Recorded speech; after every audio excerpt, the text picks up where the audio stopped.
does he destroy every single cornerback in the NFC East, or who gives him the biggest problem this year?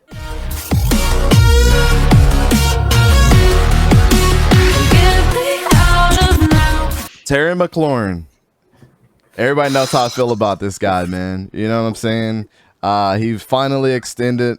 I thought he was going to get extended for more years, but it seems like, with the short leash that a lot of players have when it comes to injuries and age and things like that, I think we're going to start seeing these 3 and 4 year contracts, not these 6 and 7 year like we used to see in the past, like back in the day.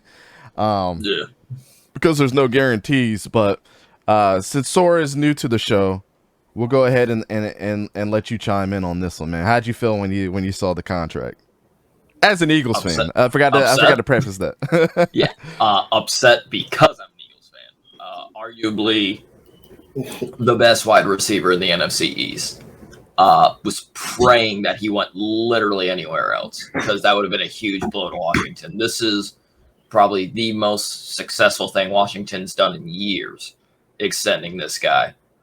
3 years, $71 million. Yeah, definitely was with you.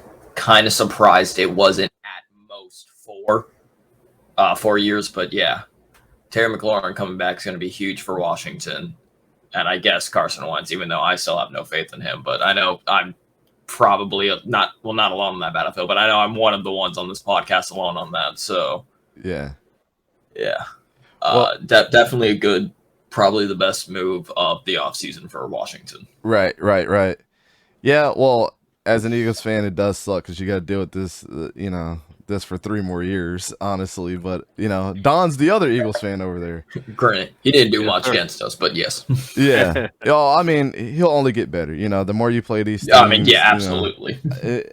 Granted, you got the game plan around these guys. So if you completely take them out of your game plan, that's, not everybody's going to have the best game every single week, like Randy Moss used to have. But, Don, you've always been the resident Eagles fan, the unbiased fan to always give your honest opinions about everything. But when you saw this, man, what were you thinking? Because you're a big Terry McLaurin fan, just like me. So yeah. For the player, really happy for him that he got the extension and the pay. He definitely deserved it, and I agree with you, Dante, that I think the length of contract is going to be a trend to be shortened like that. As an Eagles fan, yeah, it kind of does suck to have to keep him in the division, but I'll just wait and see, because the quarterback's got to get him the ball, and I'm not convinced of that just yet. So yeah, well, I kind of want to ask a question in reverse to Coach, because he is a Texans fan and he saw what happened with the debacle of DeAndre Hopkins going to the Cardinals. So when you see something like this happen, how does it make you feel that you not only have Bill O'Brien, who couldn't keep this guy around, but now you are seeing, a great player get to stay and, extend his tenureship with the team that has drafted him. So how'd you feel when you saw it? Because I know you're also, I think all of us up here are pretty unbiased when it comes to knowing that, Terry McLaurin is not only a favorite all of ours, but he does have a skill set that is just, he's dominant when he does have the ball. So, slice it like it is. I had him in my top 5 wide receivers, and people are like, oh no, why'd you have him there? But, at the end of the day, Coach, how'd you feel about it, man? You're on mute. Hey man, we all been campaigning, man, for this man to get his money. And to the first question, it sucked for Bill O'Brien not to work things out, with DeAndre Hopkins, but they never was on the same page to begin with. And I say, man, when you have the best receiver in football, man, you got to find a way to work some stuff out, man. You do got to find a way to make your best receiver happy. And for this dude to have the production that he have without no number 2 wide receiver and no really benefit of a consistent quarterback in 2020, to put up 1,100 yards with inconsistent quarterback play and with no number 2 wide receiver around him like that, and come back and put up over 1,000 yards and have that production without a consistency of a quarterback play. It's just very good, man. It showed you how talented and how great the player is alone to put up this type of production for the 3 straight years with inconsistent quarterback play and no number 2 wide receiver. And let's just hope, Jahan Dotson can be that number 2 wide receiver next to Terry McLaurin. But I'm very happy they locked him up for another 3 more years. Yeah, that's a great comment in the comments section there. I mean, a lot of people were saying that, a lot of people have Darius Slay in like their top 10, but in NFCS, there's no corner in the NFC East that can guard Scary Terry. So that's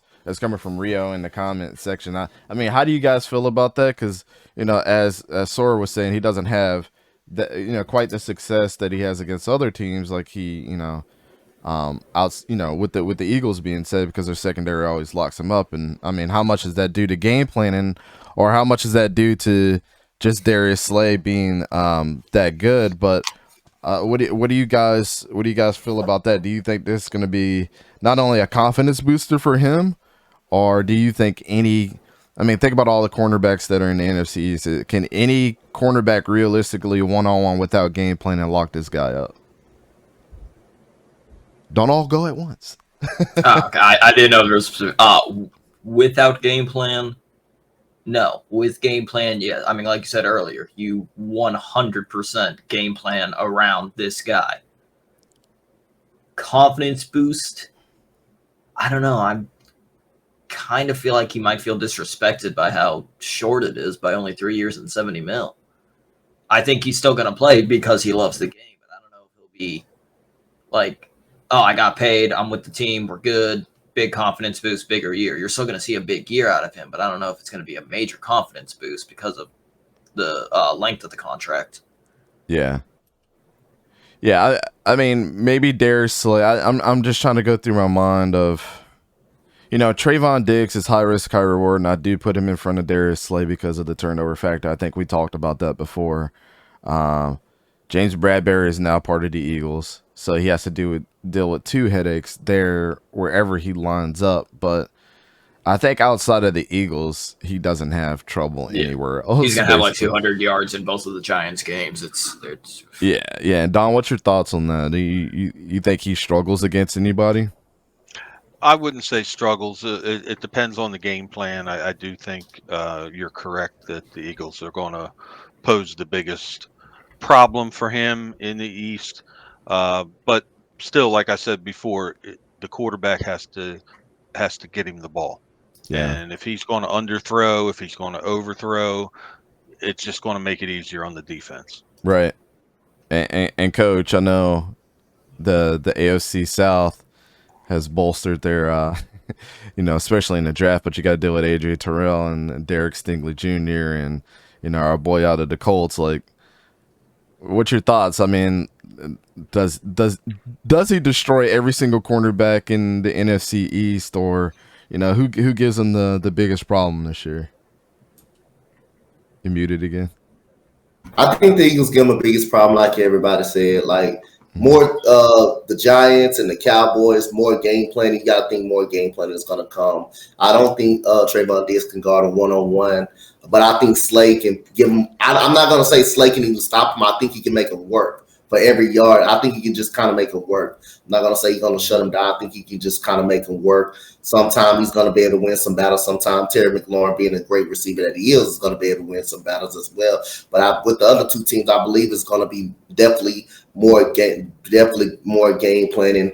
But if I was the Giants and the Cowboys, I definitely would double out Terry McLaurin still and see what Jahan play one-on-one with Jahan Dotson to see what he got, to see can he blossom, just to see can he hurt you. One person I will not let hurt me is Terry McLaurin. But for the Eagles, you can trust Darius Slay or Bradbury. You probably can trust them more to guard in one-on-one coverage than the Giants and the Cowboys. Yeah, totally agree, man. Totally agree. Shout out to Terry McLaurin. I don't think he was trying to charge the Washington Redskins an arm and a leg. I think this is a very decent contract on both sides. And he got paid. He got to stay with the team 3 more years, and from there he gets to explore free agency if he feels like he's ready to ring chase or anything like that. So good on him, man. So, good on him. I did look it up. In 3 games, Slay's allowed only 134 receiving yards against McLaurin. 134 in 3 games? In 3 games and only 1 touchdown. So that's what, like 45 apiece? On average of 44 yards. Yeah. All right. So I mean that's not bad. That's not bad. You know, and that's why Darius Slay's like in the top 10 conversation to me. He's definitely there. You know, even when he was with the Lions, I think he only gave up like 1 20-yard pass his whole career with the Lions, and then he came over to Philadelphia. I remember when that signing happened, me and Don sat there and I was like, ooh, why did the Lions let him go? So, and then we just saw the trickle down effect from there with the Matt Stafford and everything else. They just tend to either trap their good players or just let them go to better teams. Slay was definitely the first domino to fall. Yeah.